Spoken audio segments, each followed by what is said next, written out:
अरे श्रीमती जी कुछ तो सस्ता लो। नहीं श्रीमान जी, सब बढ़िया लो। इसमें क्या खास बात है? थोड़े में ज्यादा स्वाद, यही तो है इसकी खास बात। क्या स्वाद है? अरे मेरे राजा, सबका राजा आरती और मसाला। अब छोलिया हो या लोबिया, सफेद चने या काले चने, सब कुछ मजेदार बने।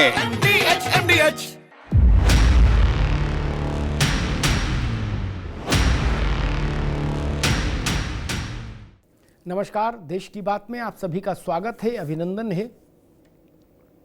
बिहार में चुनाव आयोग ने मतदाताओं के जांच पड़ताल का काम क्या शुरू किया,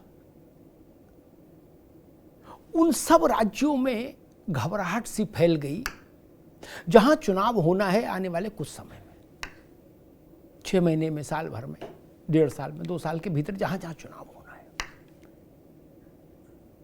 बिहार में कहा जा रहा है कि विपक्ष कह रहा है कि जानबूझकर जो उसके समर्थक हैं उनके नाम काटे जा रहे हैं मतदाता सूची से।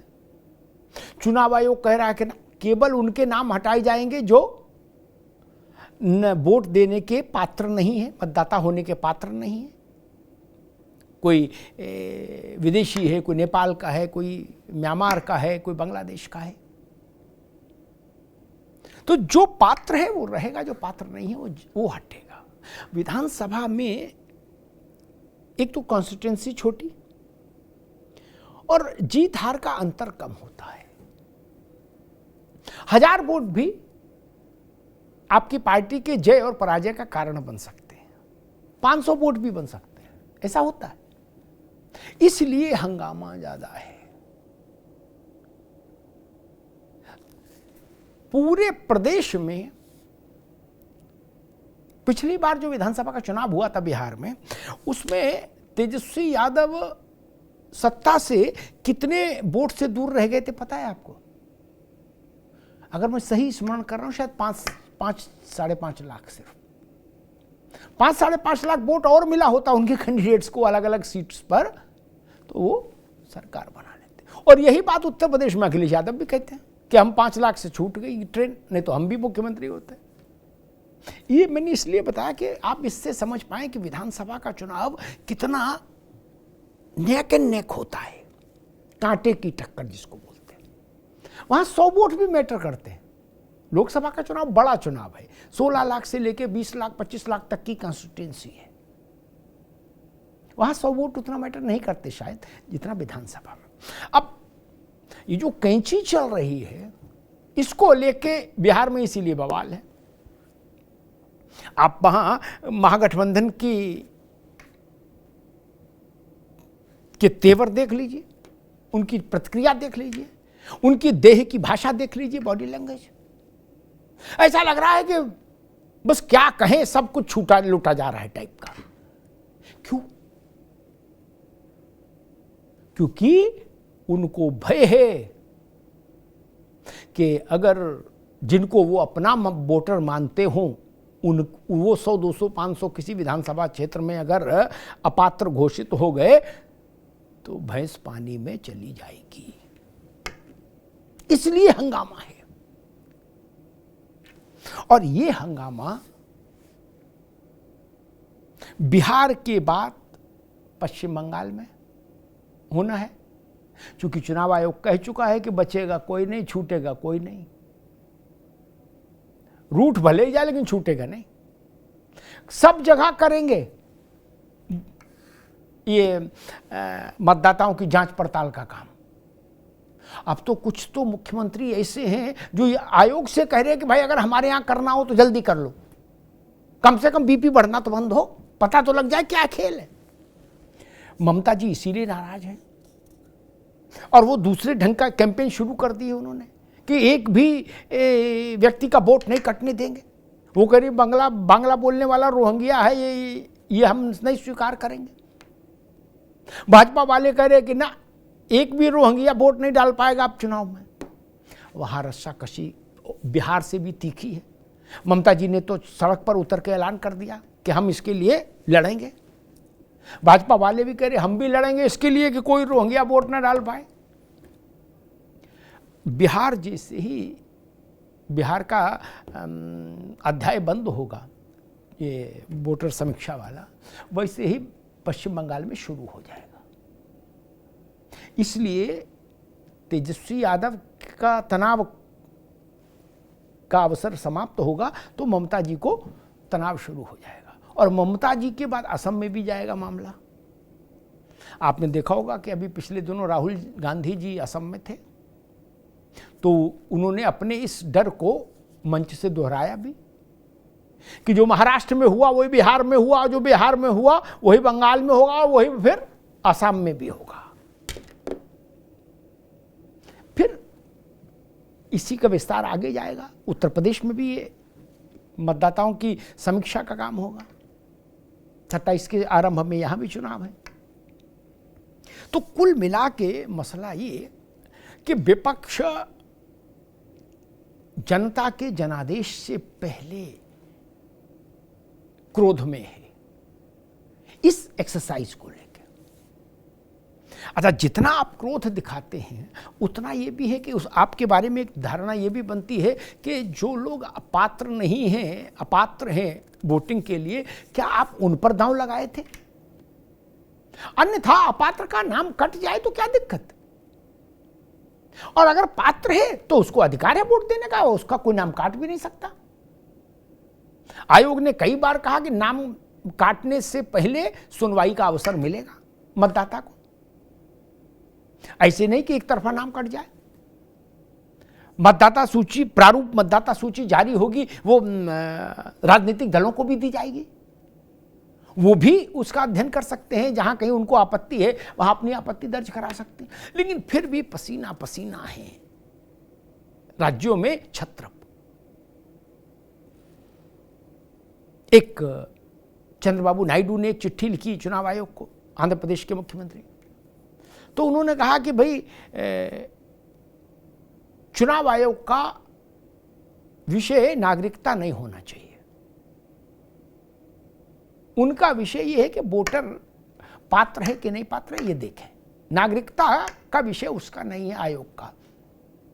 ये चिट्ठी उन्होंने चुनाव आयोग को लिखी और आंध्रा के लिए कहा कि अगर यहां कराना चाहते हो तो टाइम से करा लेना, अंतिम समय में भड़बड़ ना हो।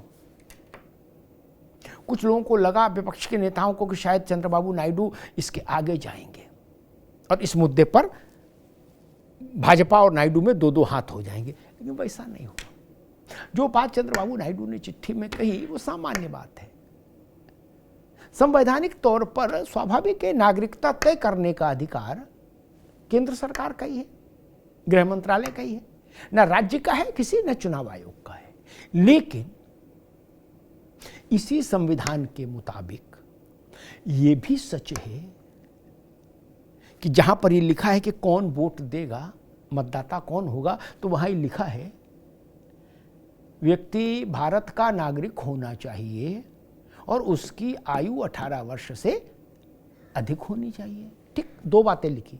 पहली कौन सी लिखी? भारत का नागरिक होना चाहिए, तब मतदाता बनेगा। तो आप भारत के नागरिक हैं या नहीं हैं, ये तो आयोग देखेगा ना। मतदाता ही तभी बनेंगे जब आप नागरिक हैं कि नहीं है ये तय हो जाए। अगर आप नागरिक नहीं हैं तो आप मतदाता नहीं बनेंगे। तो नागरिकता भी देखनी होगी। चुनाव आयोग किसी को ना नागरिकता दे सकता है ना किसी की नागरिकता ले सकता है। यह बात दुरुस्त है, इसकी व्याख्या यही अच्छी है। चुनाव आयोग ये नहीं कह सकता कि इस व्यक्ति को नागरिकता दे दें हम, और ना ये कह सकता कि इस व्यक्ति की नागरिकता हम निरस्त कर देंगे। ये केवल और केवल केंद्र सरकार का विशेषाधिकार है।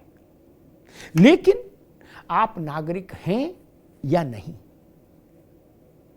इसका कागज तो मांग ही सकता अगर चुनाव आयोग को संशय हो कि आप नागरिक नहीं हैं। क्योंकि संविधान ने ये जिम्मेदारी डाली है वोटर बनाने से पहले देखने की कि भारत का नागरिक होना चाहिए। तो इसमें कहां टकराव है? पिक्चर ऐसी पेंट की जा रही है कि मानो चुनाव आयोग नागरिकता बांट रहा है। नहीं, ना वो नागरिकता बांट रहा है, ना बांट सकता है, ना नागरिकता निरस्त कर सकता है, ना किसी से भारत की नागरिकता छीन सकता है। ये विषय ही उसका नहीं। लेकिन ये तो देखना होगा कि अगर आप वोट के लिए अप्लाई कर रहे हैं तो आप भारत के नागरिक हैं कि नहीं, ये तो देखना होगा ना। और अगर इसको देखे बिना चुनाव आयोग वोट मतदाता के रूप में पंजीकृत करने लगे लोगों को, तो फिर चुनाव आयोग के विश्वसनीयता पर सवाल उठेगा कि जो लोग नागरिक नहीं हैं वो लोग भी पंजीकृत हो जाएंगे। इसलिए तो कुल मिला के तस्वीर ये बन रही है कि विपक्षी खेमे में चुनाव आयोग की इस कवायद को लेके विचित्र किस्म का सन्नाटा है। गुस्सा भी है, आक्रोश भी है, खिन्नता भी है, धुकधुकी भी है। मन में धुकधुकी भी हो रही है कि पता नहीं क्या क्या चाहते हैं, हमारे लोगों के नाम कट जाएंगे। अब जिनके नाम कटेंगे, आयोग कानूनी तौर पर इस बात का वो सार्वजनिक तौर पर इस बात को देश के सामने रखेगा कि भाई किसी का नाम कटा तो क्यों कटा, बताना होगा कारण, उसको सुनवाई का भी अवसर मिलेगा, एक तरफा कार्रवाई तो होने नहीं। तो इसका मतलब है कि जो अपात्र है वास्तव में उसका नाम हट जाएगा, जो पात्र हैं वो रहेंगे। अब अपात्र किसके वोटर हैं इसका भी फिर खुलासा हो जाएगा। जो नाराज है, जो गुस्से में है, इसका मतलब अपात्र उसी के वोटर हैं, तभी ना गुस्से में है। और जो गुस्से में नहीं है, प्रसन्न है कार्रवाई से, माना जाएगा कि इन अपात्रों से उसका कोई लेना देना नहीं, उस पार्टी का। अब इस कसौटी पर आप बिहार में कस के देख लीजिए कौन लोग गुस्से में हैं और कौन लोग इस कार्रवाई के पक्ष में हैं। और यही स्थिति बंगाल में देख लीजिए कौन गुस्से में है और कौन पक्ष में है। यही असम में देख लीजिए कौन गुस्से में है और कौन पक्ष में। और यही आप अगले साल देख लीजिएगा 2026 के मध्य के आसपास, जब उत्तर प्रदेश में ये कवायद शुरू होगी कि कौन गुस्सा होगा और कौन इस कार्रवाई के पक्ष में खड़ा होगा। यहीं से आपको ये तस्वीर साफ हो जाएगी कि जिनके वोट कट सकते हैं वो किसके वोटर हो सकते हैं। जो दुखी है वो उसके वोटर हैं, जो प्रसन्न है कि नहीं ये छलनी लगनी चाहिए थी, दूध का दूध पानी का पानी होना चाहिए। जो भारत के मतदाता, भारत के नागरिक ही भारत में सरकारें चुने, ये तो बेसिक चीज है। जो भारत का नागरिक नहीं, वो किसी भी स्थिति में भारत आ गया हो, किसी भी रास्ते से आ गया हो, वो अलग का विषय है। लेकिन वो भारत में वोट डाले, ये ना संविधान सम्मत है, ना व्यवहार सम्मत है, और इसको स्वीकार भी नहीं किया जाना चाहिए।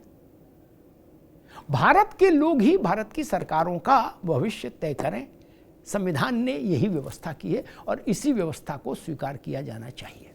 धन्यवाद। दादी के हाथों का जादू और खुशबू से महकता घर, माँ की मुस्कुराहट और खाने की सुगंध। MDH गरम मसाला, क्योंकि हर रिश्ता है स्वाद से जुड़ा। थोड़े में ज्यादा स्वाद, यही तो है इसकी खास बात। वाओ मम्मा, क्या स्वाद है। अरे मेरे राजा, का राजा आरती और मसाला।